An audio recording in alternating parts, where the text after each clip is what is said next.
കരയും കടലും കടന്നെത്തിയ സംഗീതമാണ് കോഴിക്കോടിന് ആസ്വാദക ഹൃദയം നൽകിയത്. പ്രണയവും വിരഹവും ഈണമിടുന്ന ഹിന്ദുസ്ഥാനി സംഗീതത്തെ ഹൃദയത്തിൽ ചേർത്ത് വെച്ചവരിൽ ഒരാളാണ് റേഡിയോ കോയ എന്ന കോഴിക്കോട്ടെ ഹൈദ്രോസ് കോയ.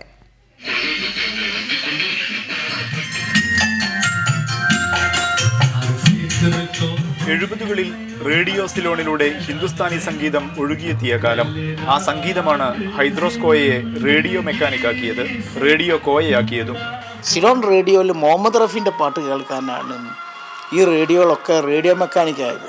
റേഡിയോ റിപ്പയർ ചെയ്യാൻ പഠിച്ചിട്ടൊന്നും റിപ്പയറുകാരനായതല്ല, റേഡിയോ വാങ്ങി അയച്ച് റിപ്പയറുകാരനായതാണ്. മാങ്കാവ് കുളങ്ങരപ്പീടികയിലെ റേഡിയോ കോയയുടെ വീട്ടിൽ സുലൈമാനിയിൽ പോലും സംഗീതത്തിന്റെ ലഹരി നിറയും.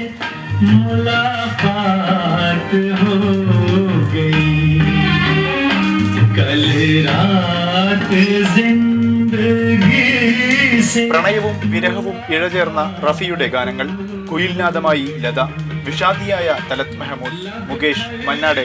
സംഗീതത്തിന്റെ മധുരം തേടി അലഞ്ഞ കാലത്ത് കോയ സ്വന്തമാക്കിയത് 3000-ഓളം ഗാനങ്ങൾ. മുഹമ്മദ് റഫീൻ്റെ പാട്ട്, പിന്നെ ഇന്ത്യൻ സംഗീതത്തിന് എല്ലാ ആളുകളും, ഹിന്ദുസ്ഥാനി സംഗീതം എല്ലാ ആളുകളും പാട്ട് ഞാൻ ശേഖരിക്കലായി.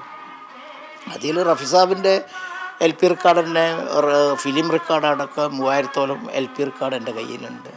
പിന്നെ പല ദിക്കുന്ന ആളുകൾ പാട്ട് കേൾക്കാനായിട്ട് വന്നുകൊണ്ട് പോകും. സംഗീതത്തോടുള്ള ഈ സ്നേഹമാണ് കോഴിക്കോടിന്റെ മണ്ണിനെ നനച്ചത്. സംഗീതത്തിന്റെ നിലാവിൽ കുളിക്കാൻ കോഴിക്കോട് എപ്പോഴും തിടുക്കം കൂട്ടുന്നതും ഇതുകൊണ്ട് തന്നെ. ക്യാമറാമാൻ വിജേഷ് അമ്പാടിക്കൊപ്പം KM ഷഹീദ്, ടീം റിപ്പോർട്ടർ.